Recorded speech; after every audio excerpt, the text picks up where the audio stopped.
Bonjour à toutes et à tous et bienvenue dans la tour de commandement, l'endroit où on adore parler du commandeur. Ici Thibaut et je suis en compagnie de Mogen. Salut à tous. Et aujourd'hui on se retrouve pour un autre épisode autour des decks de la bataille de la porte de Baldur. Et encore une fois pour un épisode spécial, je le rappelle, cet épisode il est managé 100% en direct. C'est-à-dire que là j'ai mon petit outil à côté avec tous les boutons sur lesquels je dois appuyer pour que vous puissiez voir ce qu'on souhaite vous montrer. Et voilà, pour nous sauver du temps de montage, notamment à nos petits monteurs qui actuellement travaillent comme des acharnés sur les vidéos que nous vous préparons, bien sûr. Donc on les remercie, faites-leur un gros bisou et remerciez-les pour leur travail. Voilà, ils seront très contents d'avoir votre soutien pour leur travail du moment. Et j'espère que ce qu'ils préparent va vous plaire. Voilà, c'est...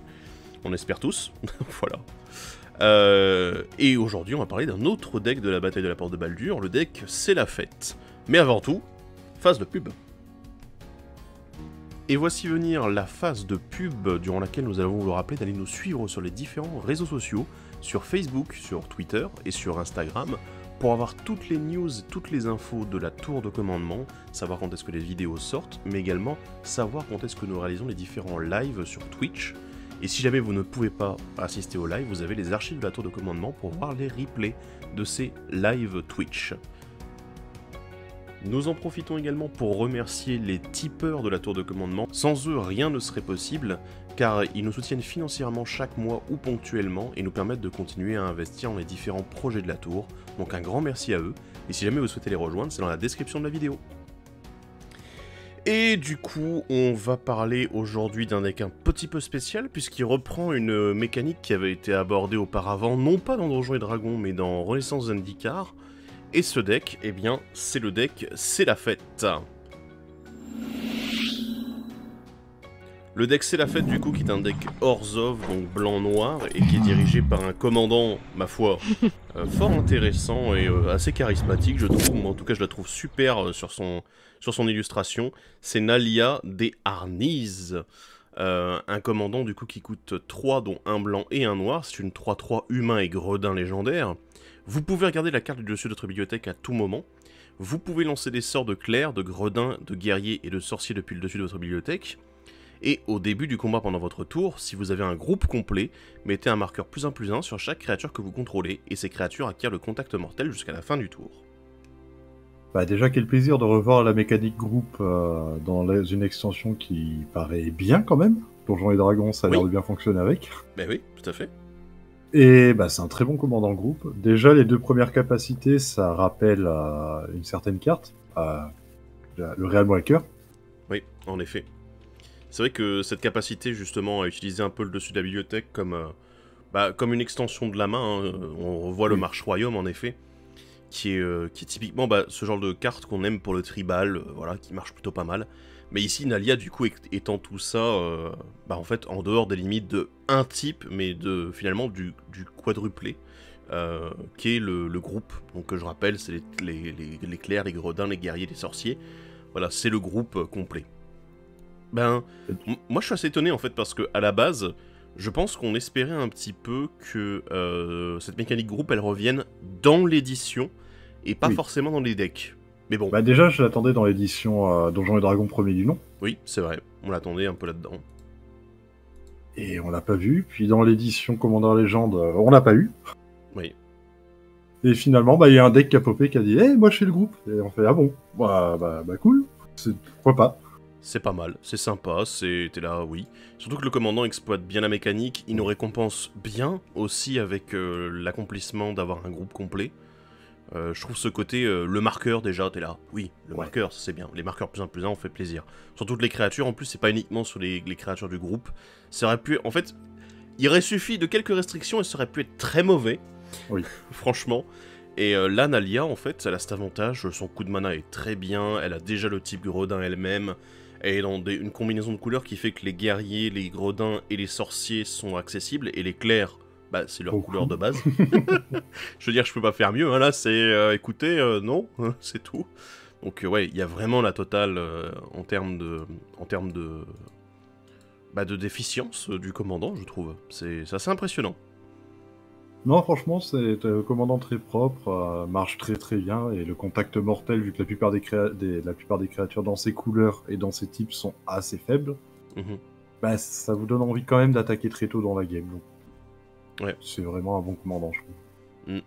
Ce que je trouve assez amusant, en fait, c'est qu'on peut la monter vraiment très très groupe. Mm. Je veux dire, avec que des créatures qui ont des types et tout. Ou bien tu peux essayer de cheater, on va voir ça un petit peu après, hein, bien évidemment, parce que le deck nous invite fortement à tricher et à mettre du changelin un petit peu partout.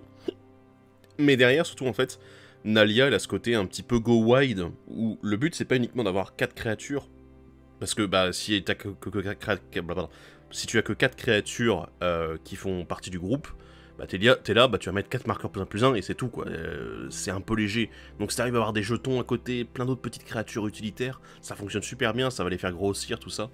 Donc mine de rien, c'est pas vraiment un groupe pour moi qu'elle veut faire, c'est un raid. Tu sais, avec Oui, c'est 50 ça. personnes dedans, et t'es là, oh, qu'est-ce qui se passe? C'est un peu ça.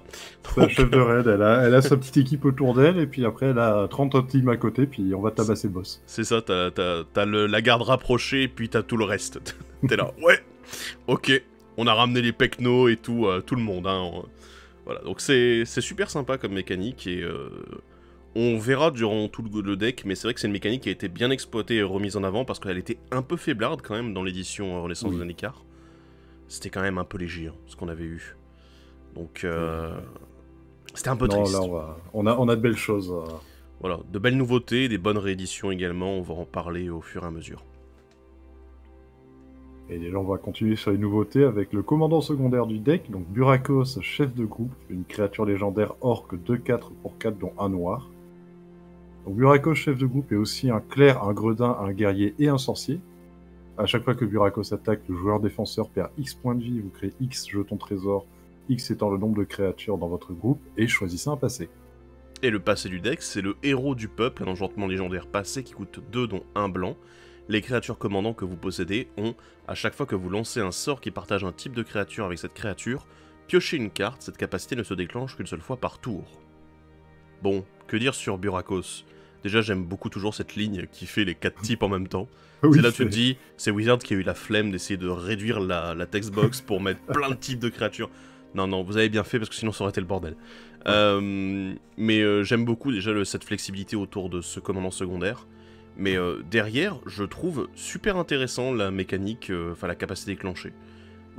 Mon seul petit regret, j'ai un tout petit regret, parce que voilà, c'est bien, ça fait de la value, il fait perdre des points de vie, il fait piocher, il fait des trésors, du coup ce qui continue à enchaîner un petit peu sur le lancement de sorts, voilà, enfin tu fais de la bonne value quoi. J'ai juste un tout petit regret, c'est que Burakos est obligé d'attaquer pour le faire. Ouais. Dans une extension en fait, parce que mine de rien dans Commander Legends 2, on a eu ce côté quand vous attaquez à chaque fois. Du coup le commandant ne devait pas se mettre en danger, c'était super sympa. Et là, eh ben non. Là, c'est Burakos Là, vous allez être doit obligé de attaquer. taper, et c'est le petit point négatif de la carte, surtout qu'elle a aucune capa d'évasion. Elle a Ouais. pas le contact mortel, elle a pas rien de Mm. tout ça. Donc ouais, vous la mettez en danger. Après, comme elle a tous les types, il y a des choses à faire autour. Mm. Mais après, en tant que commandant groupe, je la trouve plutôt efficace, parce qu'à la manière de Nadia, elle complète déjà en partie le groupe. Oui. Sauf que là, elle peut compléter De manière très n'importe flexible. quoi. Ouais. C'est un chef-shifter en fait, hein. C'est un orc croisé C'est ça. changelin. Mais changelin partiel, tu vois, elle s'est pas trop diversifiée. C'est un demi-changelin, voilà. C'est un demi-changelin. What? Demi-orc, demi-changelin. Oh là, calmez-vous. Mais ouais, non, c'est... il est sympa. Très sympa. Ouais, c'est assez intéressant. Après, du coup, on en parlera un petit peu après, comme il a choisi un passé, on n'est pas obligé de la jouer avec le héros du peuple, on peut essayer de la jouer avec autre chose. Mais on va d'abord évoquer la combinaison quand même.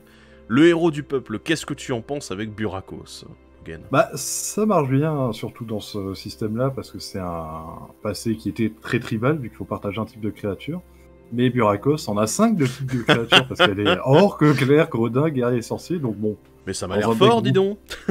En théorie, normalement, vous jouez une créature, vous êtes censé piocher. Mhm. La restriction se comprend, surtout avec Burakos qui va vous faire des trésors, c'est pour éviter de partir en storm à coup de clair dans la tronche. Oh ouais. Ouais, la restriction à une fois par tour, c'était quand même logique de l'avoir. Surtout pour un enchantement qui ne coûte que 2. Ça coûte En termes de deux, c'est value, c'est rien. bien, c'est bien. Mm. Donc voilà, vous allez pouvoir piocher sans downside. Ah bah il faut juste que votre commandant soit là. Mm. Et en dehors du deck, bah c'est un passé, si vous réfléchissez à un deck tribal, bah vous pouvez le mettre dedans tous les jours. Et Yeah. avec d'autres commandants, ça marche bien, on en discutait tout à l'heure et on a trouvé Ouais. quelques commandants où Ouais, il y avait des choses. on va vous laisser réfléchir un petit peu, mais... Ah oui. Penchez-vous sur le vert. Et Le penchez-vous vert, sur ça le marche mono bien. blanc aussi. Non, voilà, en fait, juste, je vais donner 2 types de créatures qui existent avec les commandants passés, auxquels vous pouvez réfléchir. Humain, très facile, et elfe. Voilà, réfléchissez-y. Oups. Voilà, vous regardez un petit peu les commandants passés, vous dites « Ah, il y a peut-être moyen de... » Oui. Il y a. La réponse est oui. Donc La voilà. réponse est évidemment. Bien sûr, tout à fait. Mais voilà, ce héros du peuple, il est super intéressant en dehors de Burakos. Il est très intéressant avec Burakos. Et moi, il y a un truc par contre, parce que... Alors, on a parlé de cette situation où les 2 commandants alternatifs, donc le passé et le commandant avec un passé, sont à la tête du deck. Mais héros du peuple, dans le deck Nalia, des Arnises. C'est un peu Bah, léger quand même. Malheureusement, ouais, parce que humain, paradoxalement, il n'y a pas tant d'humains que ça dans le pack. Mhm. Il y en a, mais il y a beaucoup d'autres types de créatures. Et Gredin, ça représente de mémoire moins d'un quart du pack, vu qu'elle-même est déjà Gredin, ils en ont mis moins que les 3 autres types. Donc ouais, c'est dans le pack, il reste intéressant, mais beaucoup moins impressionnant que dans Burakos. Ou alors vous êtes obligé de jouer systématiquement double type en essayant de jouer groupe, vous allez devoir jouer humain groupe en fait finalement. Si vous voulez continuer à jouer héros du peuple, mais ça restreint énormément Alors oui et non, les parce cartes. que pour avoir retravaillé un peu la liste de mon côté, en restant quand même sur la thématique groupe un maximum, bah mine de rien, il y a beaucoup d'humains qui sont aussi clairs, Gredin et autres, donc Oui bien sûr, c'est l'un des types Ça- les plus répandus donc oui. je crois qu'au final, sur la decklist modifiée, on devait monter à 3 quarts des cartes qui étaient humains. Mhm. Et Voilà. là, dans ce cadre-là, Héros du Peuple rentre beaucoup plus facilement. Ouais. Mais je suis pas sûr qu'en tant qu'avec Nalia en commandant, je suis pas sûr de garder héros du peuple alors qu'il y a des cartes qui me feraient potentiellement piocher un peu plus quoi. Oui, bien sûr. Voilà. Mais bon. Mais ça reste une très très très bonne carte. Oh oui. Et on va maintenant passer du coup au commandant alternatif du deck, donc ceux qui sont disponibles dans la liste, qui sont des rééditions cette fois-ci. Et ma foi, dans les rééditions des commandants, on va commencer en blanc parce qu'il y en a beaucoup. Il y a un peu de tout. Ils sont là, ils ont le mérite. Ils sont là, voilà. Le premier, c'est 8 queues et demi. Un renard éclair, hein, voilà, que vous connaissez peut-être pas, parce que ça date de Kamigawa numéro 1. Ouais. Et... Eh ben... Oui, d'accord. Ouais, peut-être. je sais Alors, pas. j'ai réfléchi un peu et dans Burakos, ça permet de passer plus facilement Burakos. Ouais, Ouais, c'est... Ouais. Voilà. Tu réutilises les trésors qu'il va te faire et tu les perds tous. Voilà, Ouais. C'est un pas commandant bon. intéressant tout seul, je vais pas vous mentir. Hein. Il a quand même des decks qui existent autour de lui. C'est un peu compliqué, mais ça existe. Mais derrière, dans le deck, en fait, à part le fait que ce soit clair et que éventuellement il peut donner la protection contre quelque chose, mais voilà, faut quand même payer 2 pour donner la protection à un permanent ciblé contre une couleur, enfin contre le blanc, pardon, et ensuite Oui. derrière, faut le cibler pour donner la protection, enfin pour donner la couleur blanche en fait à un sort ou un permanent. Donc Ou alors vous faites un défi, tout le monde joue mono blanc évidemment, mais c'est à ça. part Là par contre oui c'est tip top. c'est un monstre. Voilà, ça devient top. Mais c'est vrai que dans ce deck, ouais, bah c'est- honnêtement, c'est pas top. J'ai pas compris. J'avoue que oui, c'est un clair. Ouais, c'est super. Bah, d'autant plus qu'on a en plus des sorts qui ciblent dans le deck et qui sont blancs. Donc 8 queues ennemies, en fait, il y a presque une anti-synergie quoi. Ouais. Ça devient vite le bordel. Donc Pas très fun. non, ouais, bof. Voilà, pas le meilleur choix. Mais nous avons ensuite Jazal, crinière d'or. Oui, Un joli chat et guerrier. Bon, bah, déjà, il est guerrier. oui. Il a un bon boost. Voilà. C'est... Je crois que c'est à peu près tout. Ouais, mais moi j'aime bien ce côté en fait qui me fait penser beaucoup. Moi je vois le rapport avec Nalia direct Oui. quoi. Parce qu'il y a Bah, ce côté. là, il y a le Go White qui est présent quand même. ouais. Ça reste dans la stratégie. Il y a le go wide. Voilà. C'est Si vous aimez bien Craterhoof Behemoth, bah il y a ça aussi qui existe, voilà, Jazal en plus faire, voilà, c'est plus faire. Il sait pas le TB et il ne donne pas le piétinement. Voilà. Et il donne que créatures attaquantes aussi. Voilà. Ça évite des bêtises. Et dans un deck où vous allez vouloir attaquer régulièrement, bah oui, c'est... Puis il est guerrier, donc il complète le groupe aussi, donc il est pas mal du tout, Jazal. Ouais. Le suivant, alors, au début, on peut se poser des questions, hein, Mikaeus le Lunarque. Ah, ok, c'est un clair, d'accord. Calmez-vous, Wizards. Et en fait, il faut penser à un truc. Il faut réfléchir que Nalia a moyen de donner un marqueur +1/+1 à chaque créature au début du combat, si vous avez un groupe complet. Et là, d'un seul coup, Mikaeus devient beaucoup plus intéressant, puisque oui, il peut mettre des marqueurs sur lui-même, mais surtout, on peut retirer des marqueurs pour mettre des marqueurs sur toutes les autres créatures. Du coup, ce qui veut dire qu'avec un trigger de Nalia, bah en fait, on peut mettre un marqueur avec Nalia et un marqueur supplémentaire avec Mikaeus d'affilée. Parfois, ça attaque. C'est un peu vénère, hein. Bah voilà, c'est Jazal, mais sans payer le coup. Voilà, c'est assez violent. Et en plus, c'est une carte qui arrive assez tôt dans la game. Je veux dire, vous pouvez juste le payer pour un en X et c'est bon, quoi. Donc, ouais, c'est... Non, je trouve qu'il est plutôt bien à sa place. Il me choque pas des masses. Et, on voit qu'on peut faire un sous-thème marqueur. Ouais. Alors, le sous-thème marqueur est très léger dans le pack, mais vous pouvez vous orienter plus marqueur aussi. Et voilà, le Mikaeus marche bien en go wild. Faut pas oublier le groupe, mais voilà, vous aurez les marqueurs. Oui, il faut rester sur le groupe, sinon ça marche plus. Et le prochain commandant réédité, il est en mono noir, c'est Gonti, seigneur de l'opulence. Ouais, Éthérien et Gredin. Il est Gredin. Ouais, il est Gredin. Il a déjà le contact mortel, donc Nadia lui donne pas. C'est... Ouais. Qu'est-ce que tu fais là, Gonti? T'es dans le mauvais deck. Il s'est gouré de deck, c'est dingue. Je suis partagé. Pour moi, c'est comme 8,5, quoi. Oui, il peut avoir des utilités de temps en temps, mais il a rien à foutre là. Je me demande, enfin, pour moi, par exemple, un Gredin qui aurait peut-être été... j'ai oublié son nom, comment il s'appelle celui de Eldraine, le de Gredin légendaire. Peuple aussi. Ouais, c'est... merde, c'est Rankle. Rankle, ouais, j'ai oublié le nom en français. J'ai que le nom en anglais, désolé. Voilà, c'est pas grave. Rankle, Master of Pranks, qui est Turlupin, oui, Turlupin. Oui, Turlupin. Turlupin, maître farceur en français. Bah voilà, par exemple, lui, il fait de la value. Voilà, c'est plutôt pas mal. Et quand il attaque, ce que vous avez envie de faire en plus. Ouais, donc voilà, plus le contact mortel, ça a l'air pas mal sur une créature qui vole, le boost. Voilà, alors là, on est peut-être en train finalement de conseiller un remplaçant pour Gonti. Mais voilà, c'est vrai que Gonti, il est sympathique, mais c'est pas non plus la puissance que peuvent avoir d'autres Gredins, en fait, légendaires. C'est surtout qu'ils synergisent absolument pas dans le pack, à part le fait d'être Gredin, quoi, c'est... Bah, si ça avait été un Gredin légendaire qui avait eu en effet un intérêt à l'attaque ou aux dégâts, ok, d'accord, là moi j'aurais dit oui, pas de problème.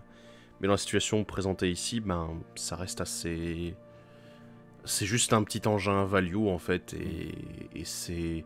Oh ouais, en plus c'est que un adversaire. C'est vrai que Gonti, en fait, je me souviens à sa sortie, il était plutôt intéressant, mais maintenant, quand on regarde un petit peu, on se dit, ouais, mais c'est un peu mou pour du multijoueur, c'est dommage. Ouais. C'est... Voilà, il faut trouver un peu de boucle avec lui.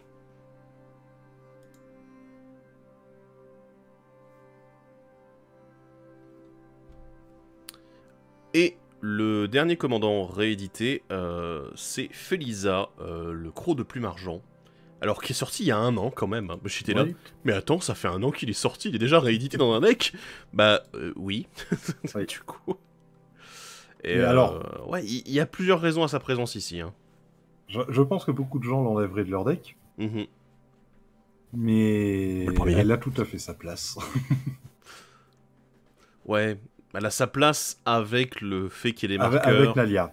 Ouais, avec Nalia, avec les marqueurs +1/+1. Parce que c'est vrai que si on la prend avec Burakos, bah à côté, Burakos, elle va faire « Mais qu'est-ce que tu fous dans mon groupe ?» Ben, écoute, j'ai le type, hein, voilà. Elle a le mentor, elle va pouvoir un peu Burakos une fois.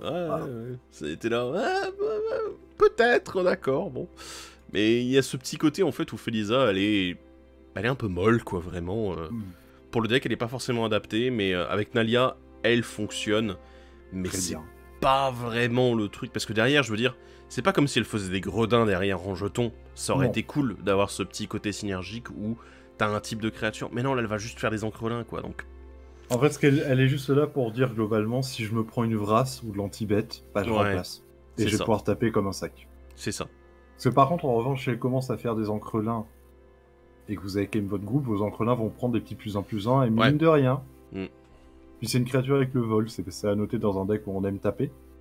Ouais. Et le fait qu'elle ait le mentor alors qu'elle va être pumpée en boucle par Nalia, ça globalement, peut ouais. donner des choses, ouais. Mm. C'est pas extraordinaire, c'est pas cassé, on peut 1000 fois la cuter pour mettre d'autres sorciers à la place. Bah. Et personnellement, j'aime bien sa présence. Ouais, en fait, comme tu dis, c'est une carte qui est très aggro, mais du coup, ça va dans la logique du groupe, mais malheureusement, elle apporte pas grand-chose au groupe. Non. Et derrière, elle est en lien avec la sous-thématique marque +1/+1, donc c'est étrange, mais ça fonctionne en même temps. Donc, Disons qu'elle vous récompense d'autant plus d'avoir réussi à monter votre groupe. voilà, c'est Et ça. c'est à partir de là, c'est à ce moment-là que Nalia Mhm. mettra des marqueurs. Mais si vous n'arrivez pas à monter le groupe, C'est c'est compliqué. un 3-2 vol sorcier mentor. Ouais. Pas ouf. Pas ouf, pas ouf. Donc ouais, c'est mitigé. Moi j'aime, mais je pense qu'elle va cutter dans la majorité des decks à terme. Ouais. Et on va passer aux nouvelles cartes du deck, en dehors des commandants. Et oh là là Hogan, je te laisse l'honneur. Alors, nous allons commencer avec le gnome des profondeurs, Terramancien, une créature gnome et sorcier 2/2 pour 2, dont un blanc. Il a le flash. Et façonnage de la terre, à chaque fois qu'au moins un terrain arrive sur le champ de bataille sous le contrôle d'un adversaire sans être joué, vous pouvez chercher dans votre bibliothèque une carte de plaine, la mettre sur le champ de bataille engagé, puis mélanger. Ne faites ceci qu'une seule fois par tour. La vache Ah bah... Ah Fouf Le blanc, ça rampe pas, tiens, gnome dans ta gueule. Aïe aïe aïe. Le pire, c'est qu'on peut se retrouver à ramper plus vite que les adversaires, parce que s'ils utilisent des fetch, bah nous on rampe pendant que eux ils vont juste fixer leur mana. Ça fetch, farcique, Oh Nature's Lore, très visite. Bonjour, je suis le Ah. gnome. Ah oui, là, la rampe, elle prend cher dans sa gueule. Hein. Ouais. Ouf. Alors après, heureusement, c'est qu'une seule fois par tour. Mais Oui. bon, une seule fois par tour sera déjà largement suffisant. Bah, je pense qu'ils ont pensé à ça pour se dire, attendez, si un gnome en face, ça donne quoi? Ah merde. Oups. Oui, il y a ça aussi, en effet. Ça aurait été drôle, mais bon, ouais, ça aurait été un peu... Gnome sur gnome, sur gnome, sur gnome. Ah bah en fait, Le il n'y a, gnome plus... répond à gnome. y a plus de plaines. Et en plus, c'est même pas des plaines de base. C'est ça qui est... C'est même pas des plaines C'est- de base, quoi. Excusez-moi, Tu peux aller chercher des bilans des triomes avec. Voilà, c'est... Oh là là.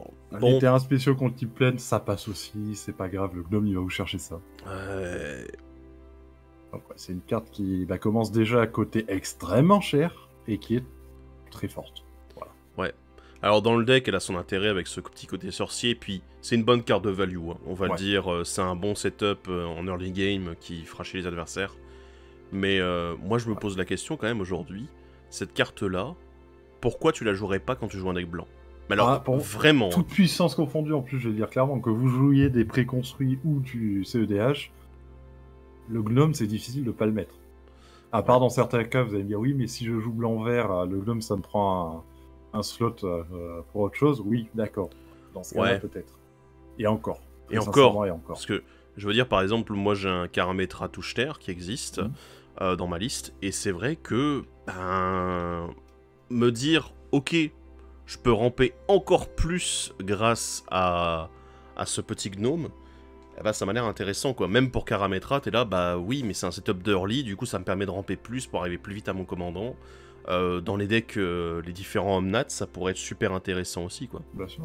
Puis ce qui est à noter, c'est qu'à la différence des autres cartes qui font des effets un petit peu similaires, qui permettent d'aller chercher des plaines, il faut que vous ayez moins de terrain que les autres joueurs. Là, non. Là, on s'en fout. Vous pouvez avoir 10 terrains plus que les autres, vous continuez à chercher vos plaines. C'est pas grave. C'est assez énorme, en fait, là-dessus. Pour moi, ça fait une grosse différence. Et on en avait déjà parlé un petit peu de la puissance du vert et de la puissance des terrains, en fait. Beaucoup. On en a parlé dans quelques vidéos. Je me souviens qu'on en avait parlé un petit peu dans l'épisode 100. Oui. Et c'est vrai que les terrains sont quelque chose de très difficile à gérer parce que les stratégies ramp, elles sont quasiment toutes puissantes dans le format. Alors oui, je suis désolé de vous l'apprendre. Si vous n'êtes pas au courant, regardez le nombre de fois où vos adversaires ont tendance à ramper, aller chercher les terrains et les mettre en jeu. Quand ils peuvent avec le vert, c'est assez fort. Et l'avance qu'ils prennent dessus aussi. Mais cette toute-puissance, en fait, on avait plusieurs façons d'y contrer. C'était de dire, bah, on avait... comment s'appelle encore le... J'ai oublié l'enchantement bleu de Zendikar qui nous avait sorti. Cet enchantement qui fait... J'arrive plus du tout à me souvenir. Alors vous allez devoir nous excuser 2 petites secondes, je vais essayer de retrouver la carte rapidement.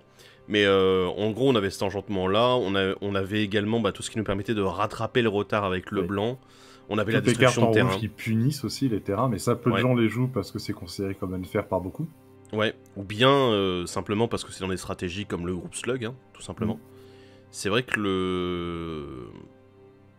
le problème, c'est que cette stratégie terrain, en fait, elle reste très forte.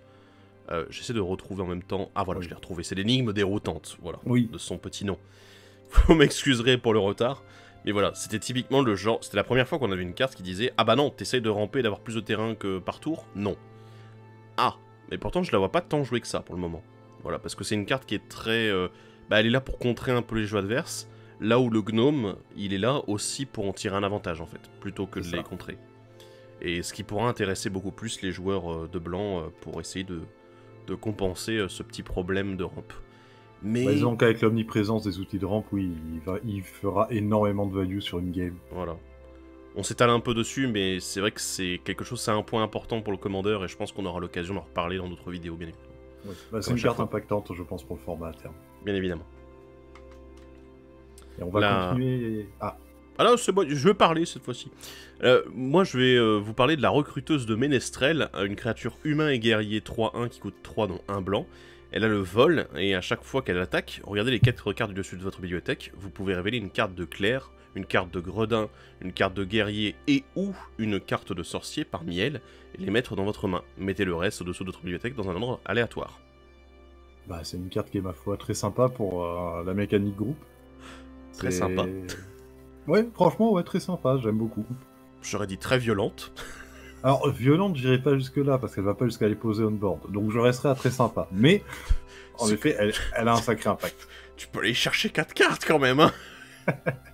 C'est là, bon alors, c'est vrai que sur 4 cartes, tomber les 4, ça va quand même être un peu osé, mais, ma foi, ouais. Ça peut faire beaucoup de value. C'est la plupart du temps, je pense que vous irez chercher 1 à 2 cartes en moyenne. Ouais. Rarement plus, rarement moins aussi. Bon, ça arrivera évidemment.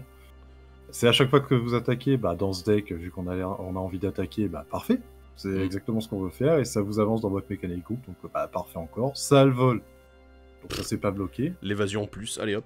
Et puis regardez-moi ce magnifique aigle complètement défoncé, il est génial.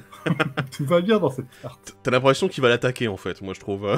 Mon Dieu, qu'est-ce qui lui arrive? J'ai l'impression que c'est un aigle de junkie, que ce qu'il a dans sa main c'est sa drogue, il a dit « Ah, donne-moi !» Mais ouais. Mais moi c'est dingue parce que je me dis que des cartes comme ça, il y a quelques années, on les aurait vues par exemple sans évasion, en blanc. Oui. Typiquement, ça aurait été, il faut qu'elle attaque, mais en même temps, il n'y a pas d'évasion, donc du coup, tu la perdras probablement dès la première utilisation. Ah merci, c'était sympa. Ok. Puis là, et sur elle, son plus gros défaut, son endurance, le commandant va la booster, donc finalement, c'est plus trop un défaut que ça, où plus la game avance, et plus elle sera intuable. Ouais. Puis de toute façon, elle vole, alors bon, tant qu'il n'y a pas de vol. Oui, non, mais je pense, là, voilà, elle se prend n'importe quel dégât, n'importe quelle manière, elle saute, mais... Je sais que moi, je vois ce machin arriver en jeu, il meurt, point. Je me pose pas la question, ce truc doit mourir. Trop de value sur une carte, il y a un potentiel derrière qui peut être assez violent, donc ouais. Et on va continuer sur les nouvelles cartes avec l'exploratrice aguerrie, une créature humain et guerrier 3-4 pour 4, dont 1 blanc. Quand l'exploratrice aguerrie arrive sur le champ de bataille, vous prenez l'initiative. À chaque fois que vous attaquez la cible attaquante... Excusez-moi, hop, je reprends. Alors à chaque fois que vous attaquez, la cible attaquante, clerc, gredin, guerrier ou sorcier acquiert la protection contre les créatures jusqu'à la fin du tour. Elle explore. Alors, bienvenue dans les decks commandeurs de la Commander Légende. On a fait un mix avec 3 capacités différentes. Sur une carte. Sur une seule et même carte. Autant vous dire que moi j'ai halluciné quand j'ai vu ça. J'étais là. Alors attends, il y a la prise d'initiative qui vient de sortir. On a le retour du groupe et on a le retour de l'exploration. Attention. Vous n'êtes pas prêts, je vous assure. Mais j'aime bien en fait les différentes mécaniques. Alors c'est quand même assez dingue parce que je me dis, alors on prend l'initiative, je vais pas rappeler la mécanique d'initiative, vous irez voir les vidéos sur l'extension, mais ça n'a aucun rapport avec le reste en fait. Bah alors, disons qu'en termes de cohérence du lore, si, parce que c'est un Oui. groupe qui va faire son donjon. Mais ça n'a aucun rapport avec le reste des capacités.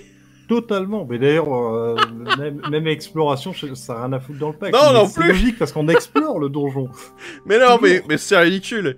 Et c'est là en fait où on se rend compte. J'ai presque l'impression, désolé, hein, j'ai presque l'impression que je fais une grosse aparté, mais que la R&D de Wizards, ils sont un peu foutus de leur propre gueule en disant, on a fait tellement de mécaniques qui utilisent des termes à peu près similaires entre on prend l'initiative, aventurez-vous dans le donjon, l'exploration, tout ça, que du coup on va essayer de faire un mix. On va Juste tout pour sur foutre une le carte, bordel. une Et t'es seule. là, non mais sérieusement quoi. Calmez-vous, voyons, mais calmez-vous. Non ouais, c'est assez drôle je trouve. Mais derrière, alors la prise d'initiative c'est un bon bonus bien évidemment. Oui. Pour moi la capacité centrale c'est juste le fait que la créature attaquante, alors à partir du moment où elle fait partie d'un groupe, gagne la protection contre les créatures. C'est fort, on l'a Alors déjà d'ailleurs, vu. attention, pas besoin que ça appartienne à un groupe. Oui, mais enfin c'est l'une des créatures du groupe, c'est ça que je Voilà, veux dire, mais l'un des types il du n'y a groupe. pas besoin d'avoir le groupe complet Non. pour que ça marche. Non, c'est d'ailleurs une très bonne chose aussi. Ouais.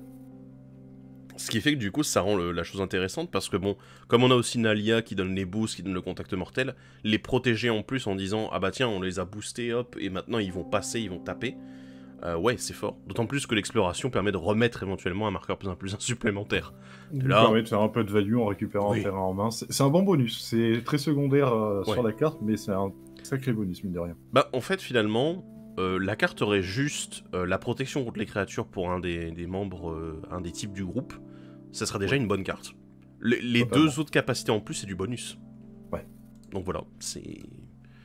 Moi Et puis là, on pense à toutes les cartes qui aiment avoir des effets à attaque, donc bah, recruteuse et ménestrel, mais aussi le commandant secondaire, qui là d'un coup passe plus facilement, bizarrement. Ah et là, il a l'air... Ouais. C'est vrai qu'il est plus adapté à notre commandant secondaire, en effet, à Burakos. C'est... d'accord, voilà. Mais intéressant comme design. Et un peu troll aussi. Oui. La carte suivante pour le blanc, c'est Rester groupé, un rituel qui coûte 5 dont 2 blancs. Chaque joueur choisit un groupe parmi les créatures qu'il contrôle, puis il sacrifie le reste. Donc pour choisir un groupe, choisissez jusqu'à un clerc, un gredin, un guerrier ou un sorcier. Enfin, et un sorcier, pardon, excusez-moi. Et voilà, c'est tout. Et bah, c'est fort. Oh, qu'est-ce que c'est fort. C'est juste très fort. Bon, si vous n'avez pas de groupe, ça va tout brasser chez vous. Ouais. Il vous faut le groupe. Mais, par contre, dans le cas où vous avez le groupe, vous gardez 4 créatures et tout saute, y compris ce qui est indestructible, exproof, tout ce que vous voulez, ça saute, on s'en fout.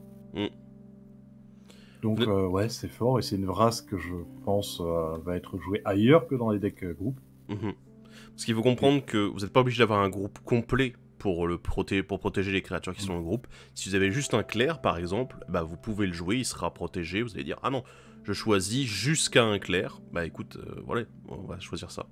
Et puis même moi, sincèrement, une race pour 5 qui me permet de gérer quelle que soit la protection des autres créatures, j'adore. C'est...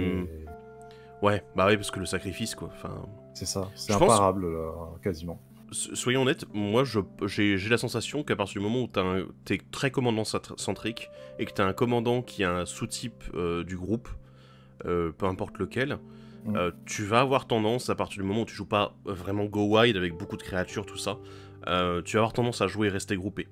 Ah, je la mettrai automatiquement dans ce genre de cas, ça c'est certain. Ouais. C'est super envisageable parce que, enfin, le sacrifice, quoi. Moi, ça passe au-dessus de beaucoup de choses.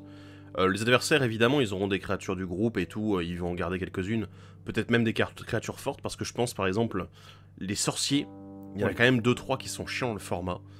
Les clercs et les gredins, ben, mine de rien, à part les decks tribaux gredins, et encore, ils vont perdre beaucoup de créatures, parce qu'ils peuvent choisir que un gredin dans oui, ils toute sont go wide généralement, donc... Voilà, ils sont quand même go wide. Les clercs, ils sont quand même un peu go wide aussi.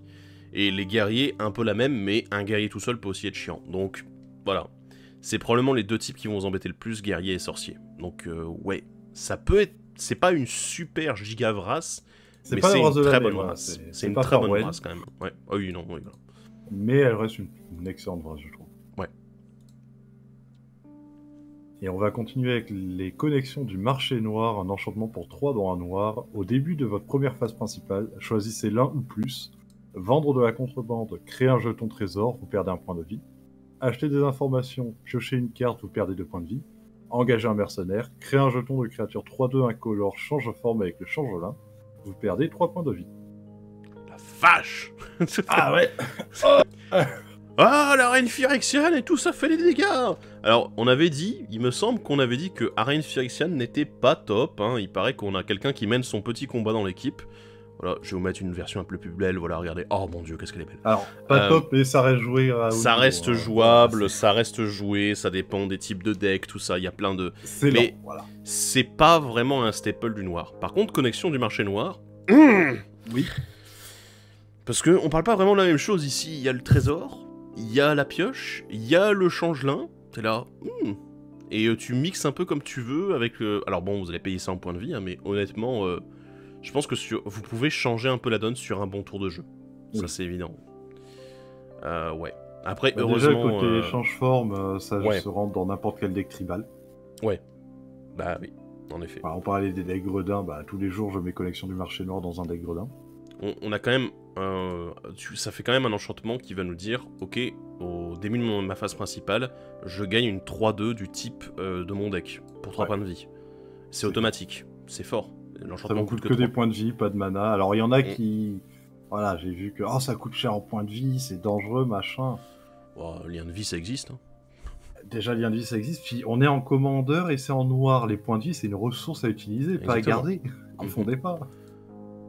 Et bien sûr, le plus souvent, ce sera sûrement créer un jeton trésor et piocher une carte. De toute façon, moi j'ai une chose à dire. Hein. Si jamais vous n'acceptez pas de perdre des points de vie, d'utiliser comme une ressource en noir, il y a Emmerich qui va débarquer. Il y a Emmerich qui va débarquer, qui va gueuler, qui va vous faire voilà, un petit camp d'entraînement là sur comment on utilise bien le noir. Je vous assure. Sachez que si vous pensez comme ça, il y a Emmerich qui est sous votre lit actuellement et qui vous attend. C'est ça. Craignez-le, craignez-le. Parce que là, il va débarquer. Il va débarquer. La carte suivante en noir, c'est le guide de mort solennel. Un Tiflin éclair, qui a le vol, c'est une 4-5 et qui coûte 5, dont 2 noirs. Chaque carte de créature de votre cimetière qui est un clair, un gredin, un guerrier et ou un sorcier a exhumation pour 2, dont un noir. Et donc du coup, l'exhumation, qu'est-ce que c'est? Vous renvoyez la carte sur le champ de bataille, la créature acquiert la célérité, exilez-la au début de la prochaine étape de fin, ou, si elle devait quitter le champ de bataille, n'exhumez que lorsque vous pourriez lancer un rituel. Là, j'ai l'impression que c'est toujours le R&D de chez Magic qui disent « Tiens, qu'est-ce qu'on va ressortir comme vieille qui n'a pas pu utiliser du tout ?» Eh, vous connaissez l'exhumation? Quoi? Ça date d'Alara, ça, non? Bah ouais. Voilà, on le remet. Pourquoi? Parce que... Ça fait 14 ans que les joueurs, ils l'ont pas vu, ça. Ouais. Wow, voilà. Du calme. C'est de retour et c'est fort. C'est très bien parce que c'est pas un deck qui réanime beaucoup de bases, ce préconstruit. Donc, finalement, le fait que vos créatures, vous les exiliez à la fin du tour, on s'en fout. Parce que, de toute façon, elles sont au cimetière, elles sont déjà perdues. Donc, lui vous permet de faire des grosses phases d'attaque. Si vous n'avez pas de sort à jouer de votre main, vous utilisez votre mana pour ramener toutes les pires saletés et aller tabasser comme un sac l'ennemi. Non, il est bien. Il est vraiment bien, je trouve, le guide de mort solennel. Alors, moi, il y a 2-3 petits trucs, parce qu'il y a 2-3 abus qu'on peut toujours faire. Il y en a un dont je vais vous parler, c'est évidemment le Sundial of the Infinite. Alors, ça faisait longtemps. Ah ouais, ça faisait un petit moment qu'on en avait pas parlé, en effet. Sundial of the Infinite, qui est quand même super intéressant, du coup, pour toutes ces capacités qui sont censées se déclencher à l'étape de fin. Puisque du coup, vous pouvez les laisser se déclencher, mais elles se résoudront pas. C'est assez drôle. Par contre, ce qui est assez marrant, c'est que du coup, elle garde son effet de remplacement qui dit que si jamais elle quitte le champ de bataille, elle est exilée. Donc, c'est un petit peu drôle quand même. Oui. Mais du coup, vous avez quand même moyen de ranimer de manière définitive avec le guide de mort solennel grâce à ça. Et ça peut être assez fort en vrai. Hein. On peut faire un peu 2-3 bêtises avec ça parce que ça coûte que 2 mana pour exhumer. Tu te dis, attends, est-ce qu'il n'y a pas des gros sorciers ou des gros clercs ou des gros guerriers, des gros gredins qui peuvent être vraiment super forts? Il y en a 2-3. Il y en a quelques-uns. Moi, je pense au commandant, par exemple, secondaire. Oui, c'est vrai. Vous avez payé 2, mais il va vous faire 4 trésors, en théorie. Ouais. Mais... Bien. Ouais, parce qu'il y a des capacités qui vont être déclenchées à l'arrivée en jeu, ou bien l'attaque, qui vont être super fortes, en fait. C'est la bonne dernière utilisation. Moi, je trouve ça. Que c'est pour ça qu'ils ont mis Gonti, les cons. C'est pour l'exhumation. Oh mon dieu, je le savais. On a trouvé pourquoi Gonti est là. No. Ah, les cons. Et sinon, ouais, il est fort, puis 4-5 vols. Voilà, Ouais. il tape. Et on va faire la dernière carte qui a été éditée pour ce deck, le Baudrier Multiclasse, un artefact équipement pour 1. La créature équipée a le lien de vie si vous contrôlez un clerc, le contact mortel si vous contrôlez un gredin, la célérité si vous contrôlez un guerrier, et le vol si vous contrôlez un sorcier. Tant que vous avez un groupe complet, prévenez toutes les blessures qui devraient être infligées à la créature équipée. Équipement 2. Alors, il n'est pas noté que la créature doit avoir le type, il est noté que la créature équipée, en fait, on s'en fout, elle aura les capacités si vous avez d'autres créatures qui sont du type, des types désignés. Et là, c'est vachement fort, hein. Ouais. Ça paraît pas mal du tout, parce que ça veut dire que même des créatures qui n'ont pas les types du groupe, peuvent gagner toutes ces capacités. Alors après, honnêtement, moi je me dis, le lien de vie par exemple sur un gredin, ça a l'air plutôt pas mal. Le contact mortel sur un guerrier, ça peut être pas mal. La célérité sur un guerrier, ça peut être... Ah oui, mais ça va tout le temps être le guerrier en fait. Ouais. Ça peut être pas mal aussi. Le vol sur un guerrier aussi, ça peut être pas mal. Et sur le gredin aussi, voilà. Non, mais imaginons que la créature ait tous les types, du genre au hasard le commandant secondaire. Ouais, c'est un peu con, en effet. C'est déjà con, hein. Ouais. Alors, la blague, c'est que je rappelle quand même que le groupe complet, il faut que vous ayez une créature distincte pour chaque type. Voilà. C'est ça. Donc, c'est-à-dire que toutes les créatures multitypes, là, qui disent « Ah ouais, je suis multiclass, je peux être ce que je veux », en fait, elles ne compteront que pour un dans le groupe. Mais, le truc, c'est que le baudrier multiclass ne fonctionne pas comme ça. Il n'y a que la deuxième capacité qui marche comme ça, la première, pas du tout. La première, non, il a toutes les capacités, il est content. Un changelin, il a toutes les capas. Ouais, c'est dingue. Du coup, à jouer dans un deck changelin, probablement. Dans si un deck voulez. groupe, évidemment. Oui, tous les jours. Et même dans un deck clair ou un deck gredin, ouais, c'est pas déconnant. Ouais. Hein, ah non, oui, c'est pas mal. Hein. Moi, je trouve que c'est une bonne carte, même de manière générale. Après, c'est évident que on peut se dire, ouais, il y a des capacités quand même qui sont pas super intéressantes. Moi, le vol pour les sorciers, ça peut être cool quand même. Il y a peut-être 2-3 sorciers qui pourraient un peu en abuser. Il paraît qu'il y a des sorciers qui aiment taper. Ouais, aussi, ça existe. Mais c'est vrai que je pense que le deck groupe, ça va être là où ça va briller le plus parce que la dernière capacité est quand même la meilleure. Voilà, faut le dire. Mais c'est un bel équipement pour ce type de jeu et franchement, c'est bien foutu. Ouais. Je pense qu'il a été vraiment pensé pour le commandant secondaire parce que là, d'un coup, on n'a plus peur d'attaquer du tout. Ah ouais, non, mais on n'a plus peur de rien surtout. Ah oui, non, là, c'est. Taper. Oui, d'accord. Je fais un peu ce que j'ai envie, oui, tout à fait. Mais ouais, c'est assez violent comme nouvelle carte. Et on va parler un petit peu des rééditions dans ce deck. Et ma foi, il y a pas mal de choses à dire. Il y a pas mal de choses à dire parce que, en gros, il y a déjà une stratégie, on l'a dit, hein, pour un peu cheater tout ce bordel. Il y a une stratégie changelin qui est présente. Donc voilà, là, le premier exemple que je vous montre, il a l'air plutôt pas mal dans ce deck groupe. Parce que bon, comme les changelins ont tous les types, mais évidemment qu'ils peuvent pas compter individuellement pour constituer un groupe complet à eux seuls, la Corse irrégulière, ça paraît être un bon choix, parce qu'on a un jeton en bonus qui est aussi changelin. Du coup, ça fonctionne vraiment bien. Il vous fait la moitié du groupe et il vous remplit ce qui vous manque, quoi que ce soit, vous en foutez. Si vous jouez ça avec n'importe lequel des deux commandants, de toute façon, juste ça plus le commandant, vous avez déjà 3 types sur le groupe. Il vous manque une carte pour compléter le groupe complet. Ça va vite. C'est fort. En 2 cartes, c'est énorme. C'est fort. Il suffit que vous ayez joué un des petits clercs à 2 mana qu'il y avait auparavant, là. Et au tour 4, vous avez déjà votre groupe complet. Let's go. Voilà.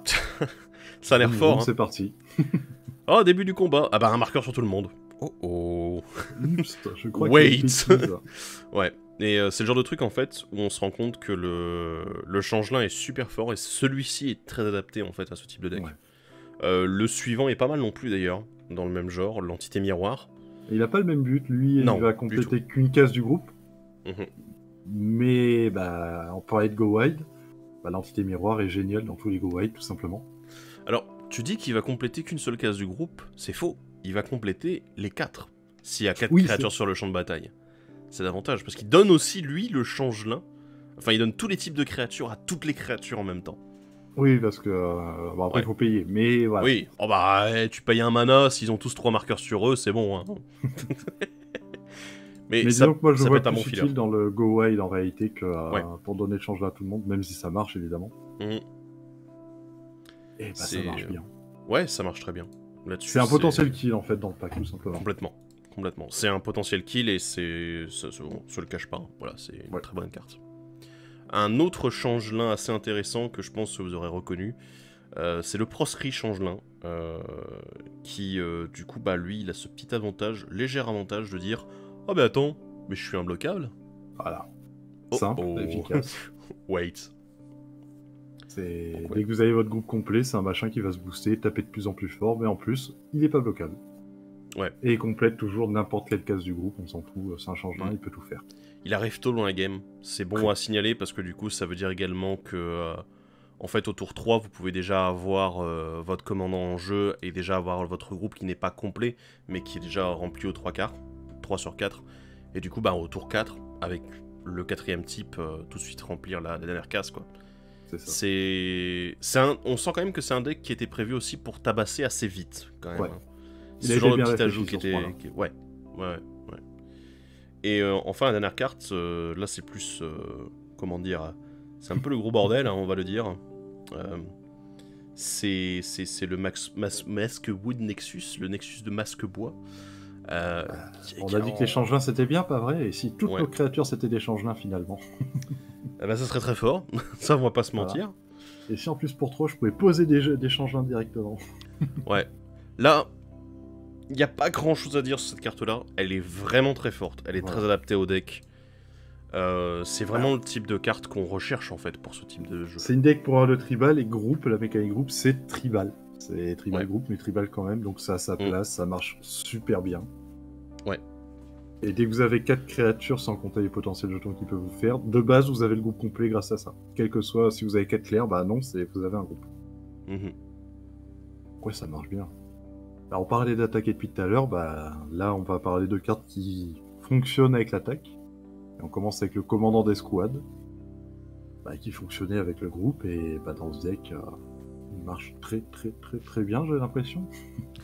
Ouais, ça marche super bien en fait. C'est une carte qui se remplace déjà aussi à l'arrivée en jeu, au cas où il lui arrivait une petite bricole par la suite. Qui risque d'arriver assez tôt, mine de rien. Ouais, ça peut arriver assez tôt en effet. Et c'est vrai que ce petit côté derrière le boost du groupe complet, c'est quelque chose en fait, c'est l'une des rares cartes du deck, enfin pas du deck mais de l'édition Renaissance Zendikar, qui est vraiment super intéressante pour sa mécanique groupe en fait, son lien avec le groupe. Parce que c'est vrai que le reste était parfois un peu mou du genou. Et là il trouve sa place de staple dans les decks groupes vu qu'on a enfin des decks groupes, tout simplement. Ouais. Enfin, plus solide que ce qu'on avait auparavant. Parce que oui, vraiment fonctionnel, parce qu'il en existait d'autres, mais c'était un peu fatigué, malheureusement. Ou en 5 couleurs, et là... un peu complexe, quoi, d'avoir un deck qui soit réellement consistant là-dessus. Mais je pense que c'est une des meilleures cartes qui tourne autour du groupe de Renaissance de Zendikar, et c'est très bien qu'il soit réédité ici. Ouais. De la même façon, alors c'est pas de Renaissance Zendikar, mais par contre c'est une autre édition que j'aime beaucoup, qui est Gatecrash Insurrection. Et c'est d'ailleurs une de mes cartes préférées aussi, une de celles que j'avais beaucoup joué à l'époque quand j'avais commencé Magic. Et c'est vrai que ce carabin du front, moi il me fait de l'œil. Hein. Déjà, t'es là, c'est un clair qui est super vénère, et qui protège très bien vos créatures. On parlait de Go Wild tout à l'heure avec le commandant, avec Nalia. Et c'est typiquement le genre de carte qui fonctionne très bien avec du Go Wild, avec beaucoup de créatures qui attaquent en même temps. Voilà, les adversaires ils vont trembler en voyant le carabin du front et en voyant le board à côté. Et mine de rien, la dernière capacité, même si elle est assez anecdotique, il y a des moments où ça aura son petit effet quand même. Ouais, ça va mettre un petit stop aux adversaires. Enfin, on a la déchiqueteuse aux lames cérébrales, donc de Battle Bomb. Ouais. Et pareil, ça marche bien. Ça marche très bien parce que... Alors elle, c'est plus un tribal guerrier que groupe. Mais voilà, elle va vous permettre de piocher pas mal. Parce que des guerriers qui tapent, on en a beaucoup dans cette extension, enfin dans ce deck. Et on a donc ouais, elle est bien pour faire sa petite value. Et on a les magnifiques changelins à côté, du coup. Oui, on a les changelins, évidemment. Ça c'est l'avantage en fait, du coup comme ils remplissent tous les types en même temps, t'es là, écoute, c'est tous des guerriers. Ah, ça va être sympa du coup. Donc ouais. Après je me dis, elle a peut-être été plus pensée pour le commandant secondaire à nouveau, vu que lui attaque beaucoup. Ouais. Probablement. Et même dans le deck, je pense qu'elle marchera relativement bien. Vu que c'est elle-même un guerrier, c'est tout bête, mais... Elle remplit sa fonction elle seule, donc voilà. Ouais. Alors on parle un peu de protection maintenant également, ça paraît plutôt pas mal hein, comme idée. Et on va s'amuser à parler un peu de la mer des runes qui est rééditée ici, ma foi. Un joli petit retour, hein. C'est simple, c'est efficace, ça vous permet de passer partout, de protéger assez facilement, donc très bien, un bon clair. Ouais. Alors après, en dehors des clercs, on a également des sorciers, notamment Cérébro-Censeur Avemain aussi, voilà, qui est là pour... Oui, je sais que t'aimes bien un peu. Oui, j'aime. Le Hitbear, oh mon dieu, il est là. Tu veux tuto? Moi je dis nope. Tu vas regarder sur les 4 cartes du dessus, salaud. Mais c'est un peu anti-synergique avec l'autre qui va chercher les terrains si les adversaires vont mettre des terrains en jeu, non? C'est un petit peu quand même. Un petit peu, mais on s'en fout. Ouais, mais je pense que le gros sorcier dont on doit parler, c'est le gros morceau un peu dans les rééditions. C'est le bébé à moi, ça. Le mage de l'équilibre, oh mon dieu. Quelle horreur. J'adore cette carte. Wizards, qu'avez-vous fait? Il est de retour pour vous jouer des mauvais tours. Ouais, c'est... Peut jouer cette carte, et pour une bonne raison, c'est que c'est pas non plus la carte la plus monstrueuse existante, et ça coûte assez cher. Mais l'effet est assez monstrueux, mine de rien, quand vous jouez face à des decks qui rendent plus. Moi, je suis pas forcément d'accord sur sa présence dans ce deck, par contre. Dans ce deck, il a pas, à part être un sorcier, il a rien à foutre là. Ouais, parce que, honnêtement, on est quand même sur une stratégie go wide, donc la plupart du temps, les adversaires, ils vont avoir moins de créatures que nous. On va l'avoir dans le patch. Donc voilà, à part si ça se passe mal. Mais voilà, c'est compliqué. Derrière les terrains, c'est possible qu'en effet, on soit un peu plus en retard que des decks verts, par exemple, ceux qui rampent. Mais pareil pour le reste, en fait. Hein. Je me dis, la défausse de cartes, ouais, mais en fait, on a quand même pas mal de cartes de value, en fait, dans le deck, hein, mine de rien, qui nous permettent de récupérer, piocher, etc. C'est compliqué. Je pense que le Magus, il n'est pas à sa place, pour moi. Non.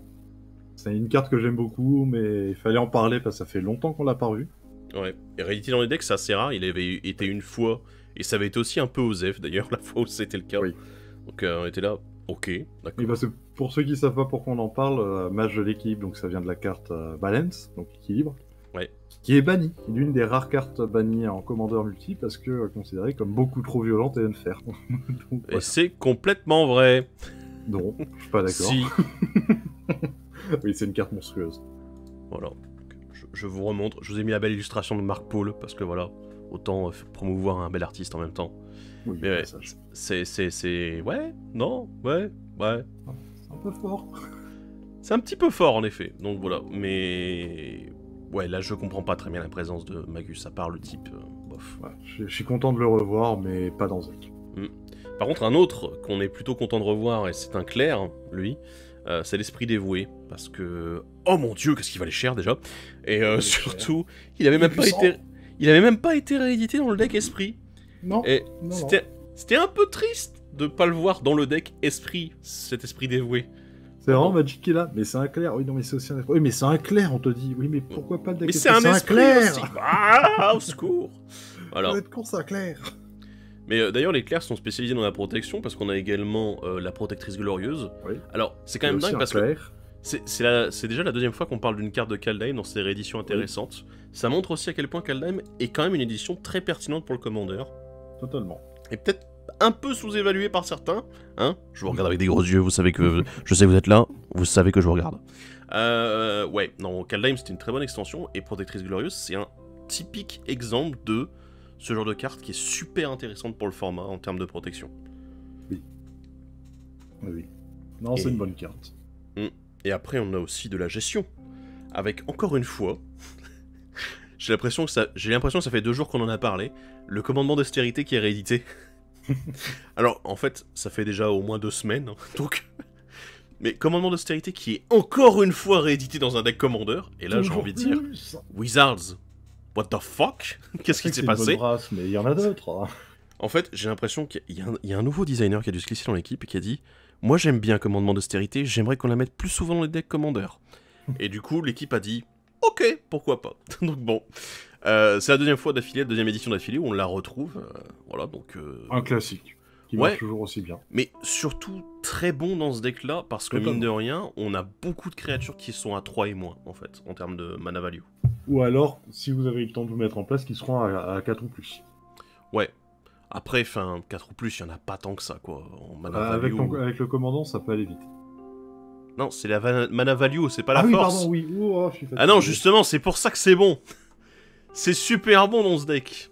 Désolé, on enregistre, il est tard. Non, ouais, c'est ça, ouais. Il est 6h du matin, en vrai. Non. Il est pas tard, il est super tôt, en fait. Ultra tôt. Non, mais voilà, le commandement d'austérité, en fait, il est super adapté pour ce deck, hein, parce que y a pas grand-chose au-dessus de 4 de mana. Après, si t'as les bombes, bien évidemment, mais quand tu les as, généralement, bah, t'es là... J'ai pas vraiment besoin de faire une brasse, quoi. Non, puis là, je recheck, mais il y a très peu d'enchantements, et même dans les artefacts, il y en a pas non plus des milliards. Donc il y a toujours un moyen de péter beaucoup d'enchantements ou d'artefacts sans que ça vous impacte énormément de votre côté. Ouais, en effet. Et alors... Dans les cas, ouais. Si ça impacte, on a la prochaine carte. C'est ça. Parce que la prochaine carte, alors ça, je pense que personne n'avait vu venir. Hein. Non. Non, pas du tout, mais quel plaisir de la revoir. Ouais, la réappropriation de Sévine, qui est quand même une de ces cartes qui valait un bras. Ouais. Parce que jouer en Legacy, il me semble, de mémoire. Je crois que c'est joué en Legacy. Il me semble qu'elle est jouée en Legacy. En Commander, on la joue aussi à l'occasion, si on joue avec des petites mana value. Et bah oui, et en plus, comme je viens de le dire, bah, le deck il est adapté aux petites mana value à 3 et moins. Donc... On est dans le thème. Oui. En fait, c'est presque les deux cartes. Alors, c'est un peu pour ça qu'on les a mis l'une après l'autre. C'est bien fait. Oh merde, on fait les scripts à l'avance. Oh bordel. Non, on n'improvise pas complètement cet enregistrement. En partie seulement. En partie. La réappropriation de Sévine, ça fait partie de ces cartes qui sont, en fait, qui vont tout de suite bien avec Commandement d'austérité parce que ça montre qu'il y a une certaine synergie et qu'il y a un focus en fait sur les coups de mana, les faibles coups de mana. Donc oui, complètement.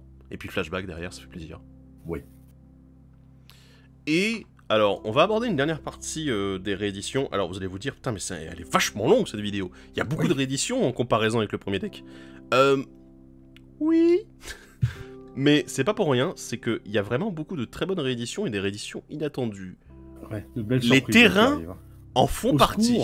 On était là, on a fini le script, j'étais là, ah bah c'est bon et tout. Oh, je vais jeter un petit coup d'œil dans les terrains. J'étais là, mais qu'est-ce qu'ils ont fait? Surprise, motherfucker. C'était un peu... On aurait pu faire une vidéo presque rien que sur la mana base. C'est quasiment ça. Voilà. Donc, Caveau de l'Archange, pour commencer, que... c'est bien. J'adore cette carte. Honnêtement, c'est une super réédition. Ouais. Typiquement, les jeux go wide comme ça, ben, c'est exactement ce qu'on veut. Oui. Contact mortel, lien de vie, t'es là, bah... En fait, c'est comment forcer mes adversaires à ne pas bloquer du tout. Ben, tu leur dis que si jamais ils bloquent, ils perdent toutes leurs créatures. Oui, ça marche très bien, en effet. Et en plus, derrière, t'as la compensation avec le lien de vie, t'es là, non mais super, quoi, génial. Très très très bonne carte, donc... Et je me rends compte... Et je me rends compte qu'on l'avait vu très peu réédité, en fait, surtout. Oui. Oui, ça faisait... En fait, c'est sa première réédition dans une vraie édition, j'ai envie de dire. On avait eu le Modern Event Deck et un Secret Lair récemment. Et c'est tout. C'est vrai. Et ben waouh, merci Wizard, ça fait plaisir. Oui. Et alors le prochain terrain, what? Ah bah, il marche bien dans le pack. Hein. Oui, il marche bien dans le pack, mais c'est pas joué qu'en Commander celui-là. Non. C'est le genre de terrain qui est ultra recherché, le Mute Caveau, avec bah déjà le fait d'être un terrain qui peut s'animer, là pour peu cher en plus, c'est fort. Et moi, la petite blague, quand même, c'est que si jamais t'as besoin d'avoir un groupe complet, que tu peux pas l'avoir tout de suite, bah tu peux très bien juste dire pour... Bah, en fait, je l'engage pour faire un mana, et pour un mana, je le change... Enfin, je le transforme avec le mana qu'il vient de faire. Il est engagé, mais on s'en fout, parce qu'il a pas besoin d'attaquer. Il a juste besoin d'être là au moment où la capacité va se déclencher. Là. Ce qui est très drôle, c'est qu'il prendra quand même son marqueur et les gardera pour plus tard. Ça peut toujours être utile. C'est tellement débile, oh mon dieu. Ouais. Donc, dans ce pack, bah, ça peut vous permettre en théorie T3 assez facilement d'avoir votre groupe complet. Ça peut être possible en effet. Créatures. Voilà. Ça peut être possible en effet, mais waouh. Je suis assez impressionné là, Wizards. Ballsy. Ouais, et le pire c'est que c'est pas fini. Attendez, la prochaine carte. La salle de guerre est rééditée dans cette édition. Mais... Vous aimez Commander Légende? Si vous aimez Commander Légende, vous allez aimer la salle de guerre. Non, mais je pense que c'est une carte qui a marqué un petit peu le commandeur, hein, voilà, Ouais. du premier set Commander Légende. Et cette fois-ci qu'on voit réédité dans le deck. Et bah s'ils le refont pour d'autres decks, moi je suis plutôt partant. Hein. Oui, ça peut devenir une réédition régulière parce que c'est une carte qui coûtait un petit peu mine de rien. Ouais. Bah, très content de la revoir rééditée, même si elle est récente, mais très très content. Ça fait un peu partie de ces cartes en fait qui, peu importe le nombre de fois où elle sera rééditée, elle sera toujours pertinente en fait. Un Oui, peu comme la oui, tour c'est du clair. reliquaire et d'autres bricoles du genre. Ou même que la tour de commandement, hein, ça a beau Oui. ne plus rien valoir aujourd'hui, c'est juste une... Les gens un la truc qui met recherchent, partout. ils veulent en avoir parce qu'ils achètent pas systématiquement les decks préconstruits, donc voilà. C'est aussi pour ça d'ailleurs que c'est très pertinent de la rééditer à chaque fois dans les decks Commander Legend, hein, bien sûr. Bien sûr. Donc voilà. Salle de guerre. What? Ok. Et alors le dernier, c'était la surprise. La grosse surprise. Encore, j'aime bien parce qu'on a dit ça pour les 4, hein, donc Ouais, mais alors lui... c'est voilà, la grosse tu m'as laissé surprise, sur le cul. mais la plus. grosse surprise, ouais. Parce que j'avais oublié l'existence de ce terrain, mine de rien. Ah, moi je la connaissais depuis longtemps, c'est le Sanctuaire sous les étoiles, qui est mine de rien une très vieille carte qui date de... j'ai oublié, j'ai complètement oublié l'édition d'origine. Je vais regarder ça rapidement. Je suis en train de chercher moi aussi. Oui, on fait les recherches sur la vidéo, vous inquiétez pas. C'était du Carnage. Voilà. Carnage, oui. Ouais, oui, c'était bien ça en effet. Parce qu'on avait le sous-thème des clairs en blanc, noir, en Carnage. On avait plusieurs sous-thèmes comme ça de type de créatures. Et le thème clair était dominant. Voilà, donc... Et j'avoue que moi j'en avais un de côté. Et j'étais là, est-ce que je vais le jouer un jour? Est-ce que je vais enfin monter le deck Aura? C'est la grande question. Est-ce que Aura aura le droit un jour à son deck dans ma collection? Peut-être, voilà. Priez pour lui, peut-être qu'un jour il rentrera. Mais, alors là vous allez vous dire, ouais mais en fait on joue pas un deck clair. Vous avez raison, complètement. On joue pas un deck clair, on joue pas un deck sacrifice non plus. Mais dans le deck, il est pas forcément super pertinent, à moins que, bah voilà, il y a quelqu'un qui fait une Vraz, du coup, bah vous pouvez sacrifier vos clairs pour faire perdre des points de vie, gagner des points de vie, comme vous voulez. Après, le truc, c'est surtout qu'il y a quand même autre chose à rappeler, c'est qu'on booste toutes les créatures sur le board avec Nalia. Oui. Et du coup, si vous avez un clair qui a beaucoup d'endurance et que vous pouvez sacrifier pour faire perdre un joueur, je pense que vous allez le faire. Voilà, de manière Surtout que selon assez comment sûre. vous modifiez le deck, ce terrain aura tout à fait sa place parce que en blanc-noir, guerrier, sorcier, etc., ça joue beaucoup autour des effets de mort aussi. Oui. Donc il peut devenir très très pertinent dans un deck Nalia. On peut probablement tourner le deck un peu à la sauce réanimation en fait aussi. Donc voilà, C'est comme ça que j'ai tourné et il marche très bien comme ça. Ouais. Du coup, réutilisez toujours les mêmes ressources, les très bons membres du groupe que vous allez pouvoir ramener, sacrifier, faire de la value dessus. Et du coup, les booster, attaquer. Enfin bon, je pense que c'est largement faisable. Et le Sanctuaire sous les étoiles, c'est un peu ce genre de carte où on se dit, ouais, pourquoi pas. Et alors, probablement, vous allez sortir du deck si jamais vous ne jouez pas de cette façon-là. Mais c'est quand même une carte qui est assez intéressante si jamais un jour vous voulez vous monter sur du clair blanc-noir. C'est super pertinent et c'est probablement l'un des staples en fait de ce type de deck. Bah, c'est une bonne carte à avoir dans sa collection et Ouais. bah, là vous aurez l'occasion de la voir facilement. Ouais. Bon, Mogen, concluons. Alors bah on a un pack qui je trouve est très très très solide, amène enfin un retour sur la stratégie groupe et ça manquait. Ouais. J'avais peur qu'ils abandonnent définitivement cette stratégie alors qu'il y avait des choses à faire, bah là ils nous l'ont prouvé. Le plus gros défaut que j'ai, ce sera principalement au niveau des cartes hors stratégie qui n'ont rien à faire là, notamment chez les commandants réédités où c'est plus visible. Ouais. Et puis En dehors de ça, 2-3 cartes dans le deck qui sont pas tip top. Oui, on mais les a pas présenté évidemment, mais... LOL. Non, on va pas perdre du temps avec ça. Le top 10 des cartes les plus nulles du commandant. Wouh. Ah, ça va être vachement fun, hein, écoutez. Mais voilà, on a deux commandants qui sont très bons, la mécanique qui est enfin, je trouve, viable, réellement viable, j'entends. Et pour ceux qui ont aimé cette mécanique, bah ça y est, vous avez des vrais commandants efficaces. On avait déjà deux, mine de rien, avec... comment il s'appelait Ah, mince, j'ai oublié la commandante... Ah, mince, j'ai oublié. La commandante 5 couleurs, plus on avait aussi l'Invala en blanc-bleu. C'est Tazri, non là, Oui, Tazri, voilà, c'est Général Tazri, pardon, pas la commandante. C'est pour ça que je cherchais commandante, commandante, non, c'était pas. La Générale Tazri ou bien l'Invala en blanc-bleu. Mais... Alors la Tazri, elle était assez forte, de mémoire. Mais le problème, c'est 5 couleurs, quoi. C'est toujours... En fait, finalement, on se retrouve avec un tribal un peu good stuff, quoi. Et là où Nalia... Il n'y avait pas ces nouvelles cartes qui vont vous récompenser de faire un groupe. Ouais, c'était un peu léger, en fait, puisque c'était du set standard, en fait. Ouais. Donc ouais, c'est un peu le truc qui était assez dérangeant dans cette mécanique-là pour le moment. Mais, bah voilà, les prières ont été entendues. Moi, je suis très content, pour le coup. Le commandant me plaît beaucoup. J'aime le fait que ce soit une mécanique très simple, c'est plus-value avec une extension de la main au-dessus de la bibliothèque, et le côté aggro, parce que ça correspond complètement en fait à ce groupe, et à ce qu'on veut en fait pour le groupe. Ouais. Et les cartes proposées dedans, les nouvelles cartes, moi je les trouve démentielles. Franchement, Oui. il me semble pas qu'on ait parlé de beaucoup de cartes en disant « Mais ça m'a l'air pas top ». Non, elles sont vraiment toutes exceptionnelles. Il y en a qui sont vraiment très axées sur le groupe, et d'autres en fait qui sont suffisamment intéressantes pour être passe-partout en fait. Ouais, totalement. Et c'est bien, on a de bonnes rééditions aussi, des cartes sympas, des cartes vraiment pertinentes pour le deck, des cartes what, mais ok d'accord, très bien, rééditez-les, y a pas de souci.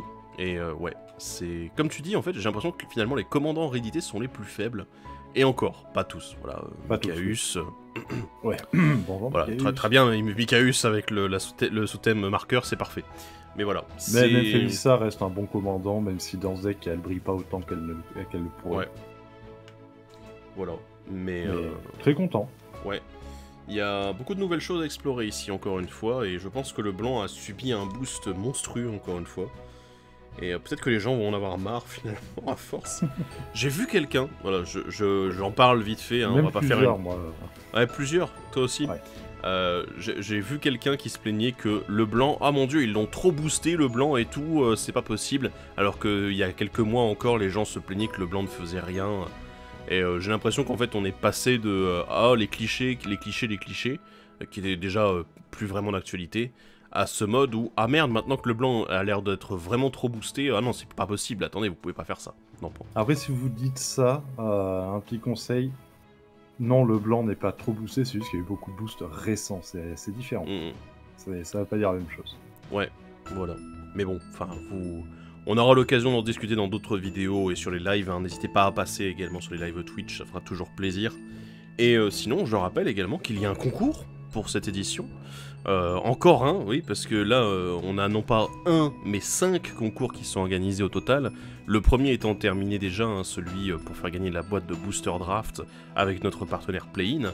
Eh bien, on a lancé le premier concours pour le deck Dissension Draconique, mais le deuxième va être lancé demain avec les 20 in 20 out sur ce deck-ci. Le deck, c'est la fête, tout simplement. Et où vous aurez l'occasion de gagner le deck plus les cartes rajoutées dans le 20 in 20 out offert par Play-in. Donc on les remercie évidemment pour leur soutien. Et on vous remercie également de participer à ces concours pour montrer à Play-in que vous êtes une communauté ultra active et des vrais rapias. Non, je déconne. Voilà. Mais qu'en tout cas ça vous fait plaisir ce genre de petits concours qu'on organise avec eux. Bref. Donc n'hésitez pas à laisser également vos avis et vos anecdotes sur le deck si jamais vous avez eu l'occasion de le tester. Et vos améliorations, etc. Et on se retrouve pour le 20 in 20 out demain sur les réseaux sociaux de la tour. Et sinon, dans la prochaine vidéo pour le prochain deck. Sur ce, à la prochaine. Bye bye. Bye.